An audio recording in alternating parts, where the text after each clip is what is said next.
The preliminary process has begun for public workers to receive fortnightly payment of salaries. According to Prime Minister Dickon Mitchell, the basis of this move is to ensure that no employee works beyond a month without being paid. It also provides flexibility for persons in the private and public sectors to receive payments fortnightly, weekly or daily. Is in relation to the bi-monthly payment of salaries within the government service. The technical team at the Ministry of Finance has begun looking at that issue. We are also going to ask the Attorney General's Chambers and the Ministry of Legal Affairs to also join that team to look at that issue. The very preliminary response from the technical team is that we believe that we can achieve putting this in place in the next 6 to 8 months. I want to say that from a legal framework, what we are hoping to do is to ensure that there's flexibility in the labor market, while at the same time setting out minimum standards.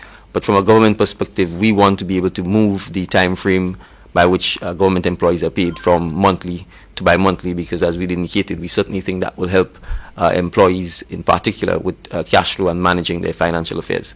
So we are looking forward to being in a position to implement this within a 6 to 8 month period, while at the same time guaranteeing that there are minimum standards in terms of length of time within which an employee must be paid. Another promise to be fulfilled is the move to place a cap on freight charges at the ports. Over the past 2 years, the increases in these charges has become overbearing for some.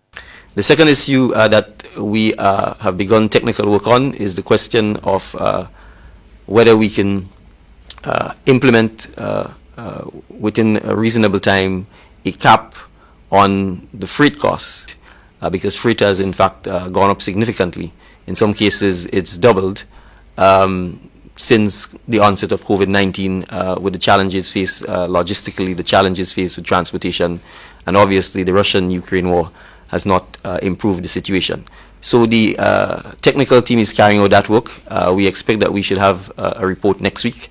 That report would also look at comparative approaches that have been taken in the region to address this issue.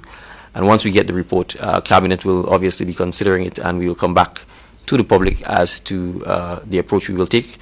This may involve us having to pass a statutory rules and order to specifically address the question of the rate of freight that is charged at customs. These commitments are a part of the National Democratic Congress administration's trend of fulfilling promises made on the campaign trail. Prime Minister Mitchell was speaking at government's weekly post-cabinet briefing on Tuesday. For GBN News, I'm Rena Pett Thomas,